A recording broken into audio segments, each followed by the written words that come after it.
Hello, everyone. Welcome to Inclusion on the Slopes Weekly. I am your co-host, Dr. Geraldine Davis, alongside Winter Jackson, who'll be doing the commentary for today's segment entitled Inclusion is Right Next Door, Part 2.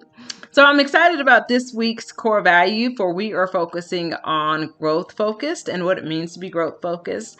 Within Inclusion on the Slopes, we really try to approach any of our efforts with a can-do attitude and includes rising to our higher selves. And it also entails, at times facing our fears. So I love in this interview segment with Tina that we talk about facing your fears. We also talk about the power of strengths and how you can use that to your advantage to be able to embark on inclusion. And then also we talk about the idea of more inclusive behaviors equating to more inclusivity within your scope of work and within who you are. So the more exposure you receive, the more inclusive you become. So I'm excited about today's segment, and check it out. Oh yeah. And so there's this fear. So that's another thing that I'm actually exploring. Mm-hmm. And I've explored it in my medium.com articles. I've talked about it in countless conversations with people, just getting over that fear. Yeah. So what do you think can help people in general? Because like even in your own interaction, you've experienced inclusion. So what do you think can help people kind of get over that fear of saying the wrong thing? Well, there is no wrong thing. Mm-hmm.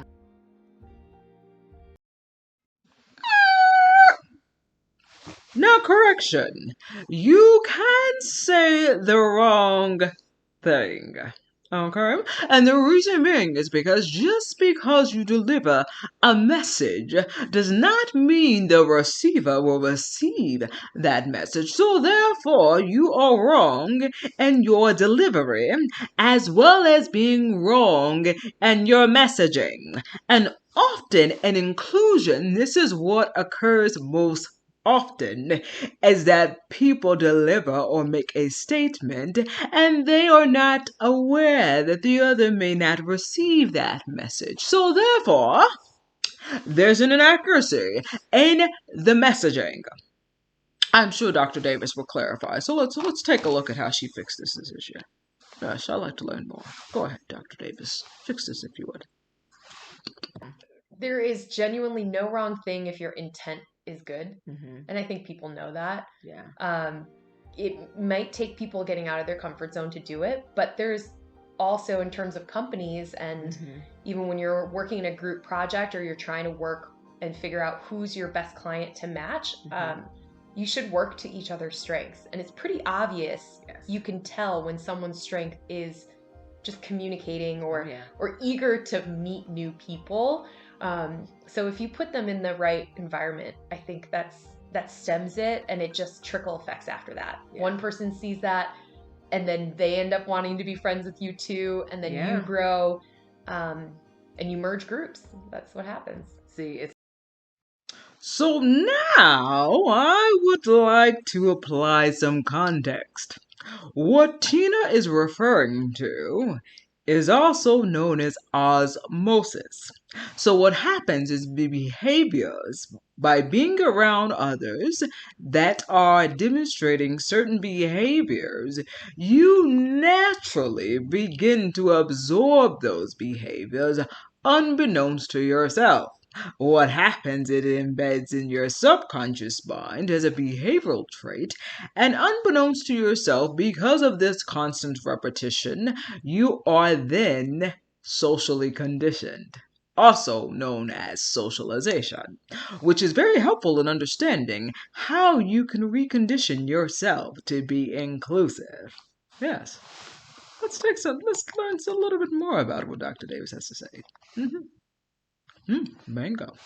Fantastic. So very organic. And I love that you mentioned strengths, because I use a strength-based approach in my consulting practice to really concentrate on, let's focus on what you do well and then expand beyond that for this level of uncomfortability and make it very organic for you. Because it is a journey. Like even for myself, I tell people, I'm like, I am still on that inclusive journey. I am still challenging my frame of thought, my assumptions, my beliefs, so that I'm able to connect with people and really expand my own interpersonal capacity. Yeah. And so it's never this one and done. And I think that's why I love it so much, is because I'm constantly having to challenge my thoughts and And like, okay, hold on, Geraldine, what are you thinking? Is that accurate? You may need more information. And I mean, I even say that's my self-talk. Like, okay, hold on, is that? Do you really have all the information?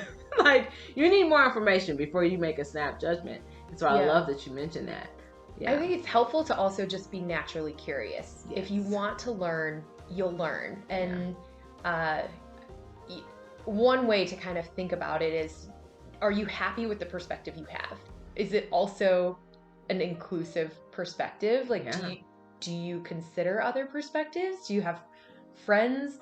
Do you have family members or colleagues that, you know, can be comfortable enough to have this conversation with you? And that sometimes is a difficult conversation, but again, the intent has to be good, and most people take it well.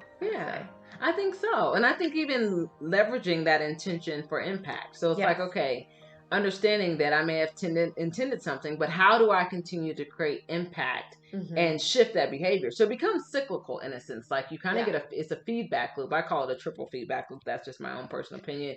Is that you're looking at, okay, all these multitudes of perspectives and getting feedback based upon that interaction. So often, if you're looking for it and paying attention, like, okay, am I connecting to this person? Do we really feel bonded in some sort of way? You can attempt to pivot to modify that. So in your experience, based upon like you going out in the mountain, like I think you've been to Keystone, you've been to pretty much just Keystone. Okay. But I know you're heading Vail out to this Vail. weekend. Yeah, exactly. Planning and on I'm Vail. working on trying to get you out to Aspen when I go. So how has been your experience? Like, do you feel like you've been in an inclusive environment, or what has been your take as you've been out on the mountain? Yeah, well, I think a lot of people always think inclusion and diversity, those are two different things. Oh, two different things. So I would say it's not diverse yet, and it's hopefully going to get there because of what you're doing in this company. But inclusiveness, I would say. Okay, well, how can you be inclusive if you're not including people? Just a thought, no judgment. It's quite high. Okay. People are there to help, not only the people that work there, but like I said, the people that go. Yeah. I think the mindset to know that everybody is at a very different pace, regardless of age, regardless of gender, regardless of if you ski or snowboard or which slope you decide to take down, there's always someone genuinely there to help. That's awesome. Yeah. It's one thing I like to equate it to is the styles. So just from a retail background, I like looking at different styles, and I look at people that have really great style. I'm like, how do you pull that off? I wonder how. And when you're naturally curious about style like that, it's the same thing as if it just naturally comes that this person will have probably a different background from you, or shop somewhere different than you, and you could just expand from there. See, I love that, because it's always this idea of like, okay, like knowing that there's this different style, it gives you a holistic perspective versus feeling like you're limited, or you have like this limited point of view, and like, okay, this is all that I have and I have to hold on to that. It's just this idea of expanding beyond that. So I love that you mentioned that, because that's very authentic. Like, it's like, okay, when you have these options, you don't look at it as unlimited perspective. Yeah. And I love that you talked about the idea that, and this is one of the reasons why I wanted to have this session with you too, as well, as because it's like when you go to the mountain and you have these experiences, and these experiences get amplified, like us telling our story, and you and I sitting down, it's like, okay, you can have this amazing experience on the mountain. Like, you can have this amazing experience even in snow in general. Like, you can have this. Snowing right now. It's snowing right now. Exactly. We were just talking about snow. So it's there. Yeah. It's just that it's allowing these stories to be amplified and to get this messaging out there that you can have this amazing experience, and that's really what it's about. Like, and whatever you encounter, some of it's just shock value. I know even later on, in the next segment, I'm going to put out some tips with people about like 5 tips you can use to foster inclusion on the slopes. Yeah. And one of it is like, expect inclusion. Expect it to be there, because if you anticipate it, there isn't this shock value. I know that we've talked about that in some of my in my advisory council, as well as like just in some of the various interviews and things that I've witnessed, is that, oh, there's some shock value. Like, oh my gosh, you do this too. And it's like, how about we minimize that shock value and you start anticipating it? Because even as we're looking at studies and research, I mean, even Generation Z right now, 30% of this generation identifies as minorities. So, and we're shifting. So what are your thoughts as far as like just your wealth of knowledge and experience? Like, what do you think will help people shift to really recognize inclusivity? So I think a lot of it is also culture and how long you've been to it. So the people on the slopes probably have parents that also did the sport, grandparents that did the sport. It is an expensive sport that we've talked about. So accessibility, I think, is one of them.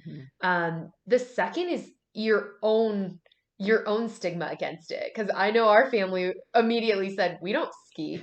My family said the same thing. When I asked my mom, can I go? I was like, we don't ski. Yeah. And that was before anyone even tried it. So it's a very interesting like shutdown almost. It's almost like if we were, I know I was equating to retail and now I'm probably equating to food. It's just like trying a new food. Do you like it or not? You have no idea until you try it. Exactly. And someone in your family probably had to have cooked it and done it before and done it well in order for you to feel comfortable and want to do the same thing. So that's a tough question because if it was easy, they would just be doing it. Exactly. But I think that's what, I love that you bring that up though, because what you're talking about is that this idea of conditioning. So it's like it's been conditioned to be this way. And so it's this act of being intentional and being deliberate and expanding that scope. So, and also understanding that like, okay, our world is shifting that way. And also too, there's so much value in it. You know what I mean? Like just, I think about how I was raised. My mom was very particular about surrounding me by people from varied backgrounds. So I was used to having friends that were from India, or I had friends that were from Pakistan. And, you know, I had another friend that was from South Korea. And she went like Kim Lee, she went to South Korea and then brought me back Hello Kitty stuff. So it's like I was used so with Taiwan. Yeah. But you know, and I was so used to like, oh, I'm used to just being around people from varied backgrounds and still at the same time being able to hang out with my sorority sisters and stuff. So it wasn't like this idea of like, okay, I can't connect with people. I'm like, no, like that's what I'm supposed to do. Like but that was also very early on in my life. So I think that's what's made me so adamant about inclusion is because like, oh my gosh, the life that, like, just imagine if me and you wouldn't have stopped and talked to each other, you know, we wouldn't have been able to have this awesome connection. But it's a whole nother market when you think of it. So if you've been doing the same thing always, and you always have the same people that look like you around you, that think like you, you're missing so much more of this pie. Oh my gosh. And if you can introduce someone in your friend group at your workplace that can give you that different perspective, I'm not saying it's going to be easy for either side, but at least that gives you an opportunity to understand that there's another way to look at what you've been looking at very much so the whole time. Oh my gosh, yes. That is so awesome. So Tina, you've been amazing. Of course, I want to make sure we're being mindful of time, just because these interviews can go on and on and on. We can talk for hours. Oh yeah, we can talk for hours. But I just love all the insight that you've provided, because those are just the same relevant things that have come up. It's just this idea of like, you know, expanding the pie and expanding perspective. And even for yourself, like you're a consumer, you're engaging in this sport and you're like, oh my gosh, bring more people along. Yes. That can engage it. And I'd love to see more people like me, like you, really anyone that wants to try it. If you fall, I promise I'll pick you up if I can. If I can. We'll see. Awesome. Well, once again, like I said, I want to thank Tina so much for taking out time out of her schedule. We've been playing a little bit of phone tag and trying to catch up with each other. So this has been amazing. I really hope everyone subscribes to the videos and just understand like these are real life lived experiences that you can gravitate towards and to really understand how inclusion on the slopes can happen. So I look forward to seeing you on the next session. Please once again subscribe, and I will talk to you then.